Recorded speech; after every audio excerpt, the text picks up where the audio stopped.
যারা বিদেশে প্রবাসে থাকছেন তারা তাদের আত্মীয় স্বজন মারা গেছে, তাদের কবরকে সামনে করে জানাজা পড়তে পারবেন কিনা? জানাজা পড়তে পারবেন, তবে এই মর্মে বড় ইখতিলাফ রয়েছে কতদিন পর্যন্ত পারবেন। অধিকাংশ আলেমরা বলছেন যে কবর যখন নতুন নতুন হয়ে আছে তখন পড়ে নেন। যেমন নবী করিম সাল্লাল্লাহু আলাইহি সাল্লামের মসজিদ নববীর এক মহিলা খাদেমা ছিল, মানে ঝাড়ু টাড়ু দিত, রাতের অন্ধকারে মারা গেছে। সাহাবীরা চিন্তা করলেন যে একটা মহিলা, তাও কালো মহিলা আর গরিব মহিলা, ঝাড়ু দেয় ক্লিনারের জন্য, নবীকে জাগাবো, রাত বেশি হয়ে গেছে, গভীর রাত, রাত্রে দাফন করে দিয়েছে।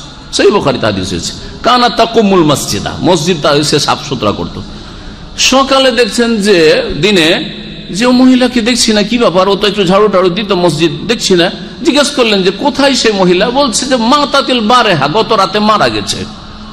মারা গেছে, দাফনও করে দিয়েছি আমরা। আপনাকে জাগানো পছন্দ করিনি, আমরা দেখলাম যে না, আপনাকে জাগানো ঠিক হবে না, আমরা নিজেরা জানাজা পড়ে দাফন করে দিয়েছি। নবী করিম সাল্লাল্লাহু আলাইহি ওয়াসাল্লাম বললেন যে দুল্লুনি আলা কবরিহি, ওর কবরটা কোথায় আমাকে বলে দাও। ফাদাল্লাহু, কবর বাতলে দিলেন যে অমুক জায়গায়, এই কবরটা হচ্ছে ওই মহিলার কবর। নবী সাল্লাল্লাহু আলাইহি সাল্লাম কবর সামনে করে জানাজা পড়েছেন, সেই দিনের ছিল।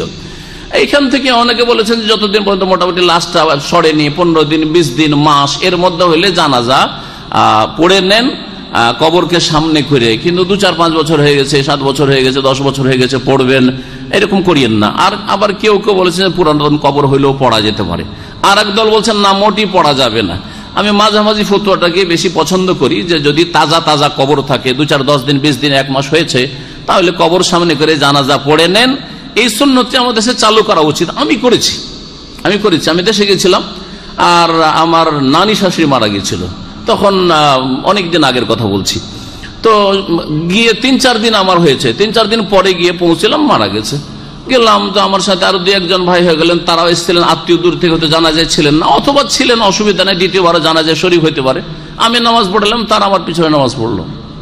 এই আমলগুলি করা যেতে পারে ব্যক্তিগত। এর জন্য ফিতনা করতে যাবেন না। কেউ যদি বাধা দেয়, আপনি একা গিয়ে পড়ে আসবেন। জরুরি নয় যে গ্রামবাসীকে ডেকে 2-4-10 জন হইতে হবে, একা গিয়ে জানাজা পড়ে আসবেন। জি, জানাজা হচ্ছে দোয়া, সুতরাং জানাজা কবরকে সামনে করে পড়া যেতে পারে।